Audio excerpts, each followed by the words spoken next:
Okay, day 2 with Pascal's triangle starts out with, have you recognized all the different patterns? So here's the triangle again, and let's make sure we've identified some very basic patterns of the triangle. And these now are written in algebra form, so let's clean them up and put them in our speak. Patterns in Pascal's triangle. The first one, row n of Pascal's triangle contains n plus 1 entries. And we said that no matter what row you're in, you always have one more entry than the row number. And that's exactly what it says there. One item more than your row number. Now, the kth entry in a row of Pascal's triangle is nothing more than a combination. So what's it mean? Let's take the third entry in the third row as an example. So the third entry in the third row is this 3. So I would say I'm in the third row, combination, and third entry really is 3 minus 1 or 2. So if we would do a 3-2 combination, which is what we did the other day. Now let's work backwards here. So that would be 3 factorial, which is 3 times 2 times 1. I'm just going to multiply it out because it's fairly small numbers, over r factorial, so that's 2 times 1. And then multiply that by n minus r, so 3 minus 2 is 1 factorial, or just 1. All right, and if you look at this and cancel, we're getting a 1 cancels with the 1, a 2 cancels with the 2, and all we have left is 3 over 1, which is 3, which is supposed to be my term, and it actually is. So some of you found out that the combination in the row, or the actual term in the row, can be found by using a combination situation. Okay, that looks good. Let's go to the third bullet. The sum of all the entries in row n of Pascal's triangles equals 2 to the n. Now I'm not sure we've done this, so we're in row 0. Well, 2 to the 0. 2 to the 0 is 1. That's what all the terms in that row add up to. In row 1, that means 2 to the first. And that's a 2, and that's definitely what they add up to. Row 2 is 2 to the second, and that should be a 4.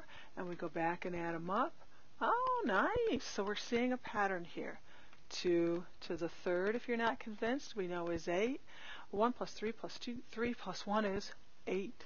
So each row of all the entries, you got to add everything up, is a power of 2. And it represents the 2 to the number of that row. So 2 to the 0 is the first one. So that's probably more or less why it comes down to being row 0, because you've got to have that. That first power of 2, or 2 to the 0, is the sum of that row, and it's a 1. So that's where your row numbers end up being that one-off idea. Okay?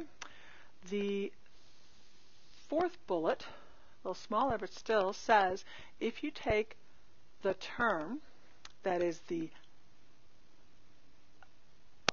that term, and that term represents the 2 terms in the row above it, and it's the 2 terms that are over it, or in that little sieve or trough we like to describe. So this could be called the k minus 1. This would be the k term. Those 2 add up to give you the next row and that kth term. So this is the second term here, that was the second term here. So the second term and the first term from the row above it were the ones that I used.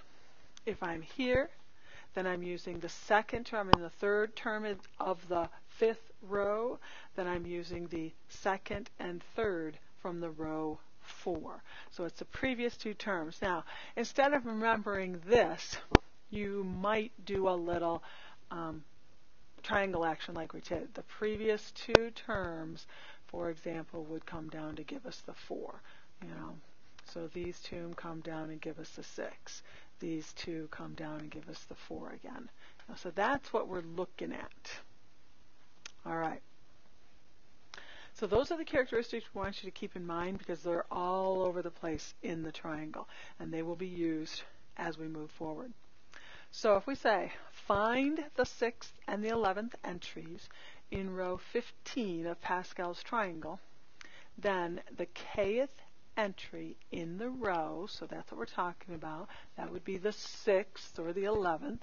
We can only do them one at a time. In row what? We've got row 15. Is nothing more than what row we're in. So 15th row, term 5 minus 6 minus 1. If we want to find the 6th and the 11th entries. That means we don't want to have to reproduce this triangle, so it's going to be easier to do this. So combination of 15 and C sub 2. So now you're going to get some practice in that canceling that we talked about. So 15 is our n term, so we'd have 15 factorial over, and then we'd have that r value, which is 5 factorial. And then it's n minus r, or 10 factorial, because 15 take away 5 is 10. And that would give us, in shortened form, best choice 15 times 14 times 13 times 12 times 11 times 10 factorial, because that 10 factorial is going to go away in a second right here. Boom, boom, that was a factorial. And that leaves us then this 5 times 4 times 3 times 2 times 1. So that's the multiplication you have left to do, which means look carefully and try to get as much simplified as possible. So 5 goes into 5 once, 5 goes into 15 3 times. 4 goes into 12 3 times. I'm just trying to find ones that go on exactly. You could cancel a couple different ways.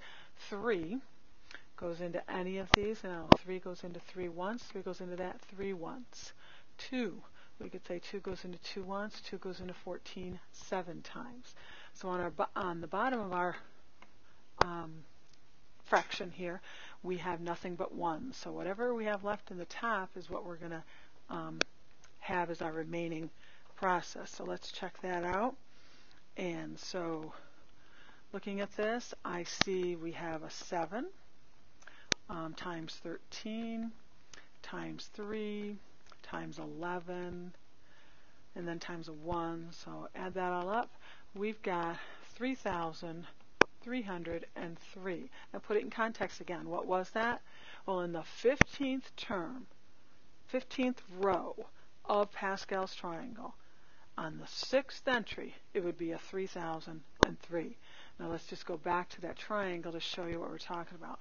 15th row, 6th. So if this went down 10 more rows and we were looking for that 6th term, you can see by the little addition process, it's going to be getting pretty big.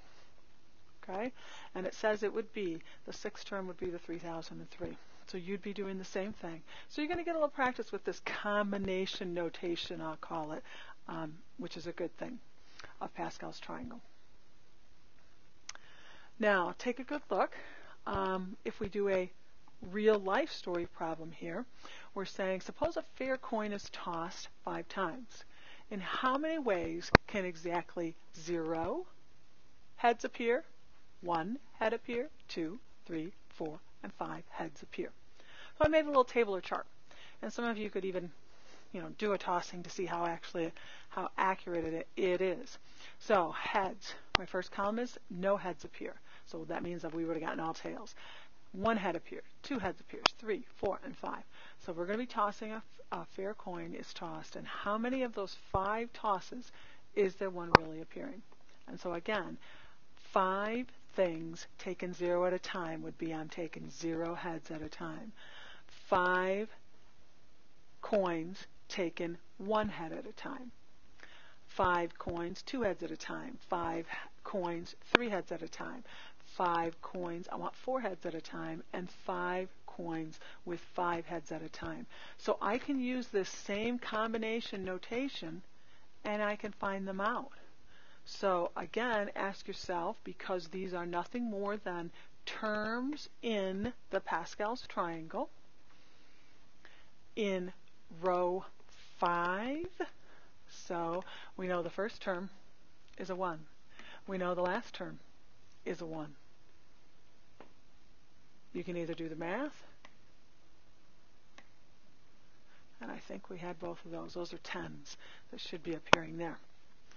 Okay, so with that, we can find what actually appears in that row by doing our Pascal's triangle combination. That's all that we needed. So we'll be able to apply and find probability.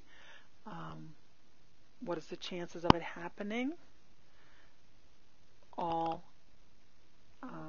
in this section as well. One more, let's see. What if we have a 2-outcome experiment? Oh yeah. So let's try this. First, if the probability experiment with 2 equally likely outcomes is repeated in n independent trials, the probability of your event A occurring exactly k times is given by the probability of A happening is this combination n things taking k at a time and divided by 2 to the nth power. So notice again what the n's represent. So outcomes is repeated n times. The probability of event occurring exactly k times is that. So n things taken k at a time. And we already showed you the power of 2. So if our problem was find the probability of getting exactly 3 heads or exactly 2 heads when a fair coin is tossed 5 times, give the answer to the nearest hundredth.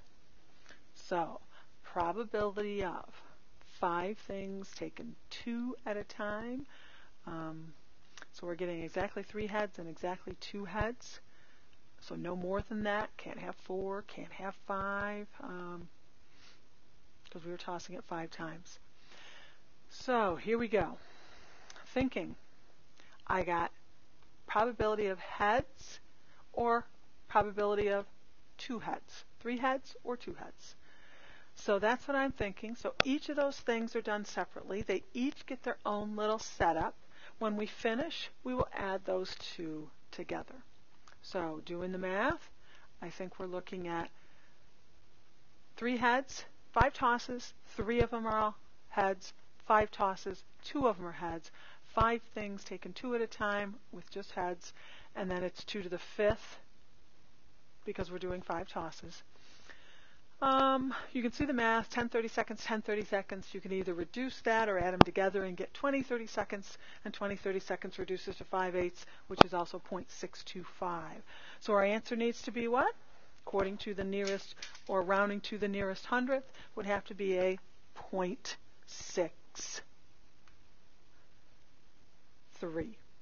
And so, whoops, our answer will be a 0.63. So notice, when we take those 2 equally likely events that we're talking about here, each of those events are taken separately. So we did that down here. So there's the probability of the first one. Here's the probability of the second one happening. And you will add that combination together. What are my chances of 3 heads happening? What are the chances of 2 heads happening, taken 5 at a time?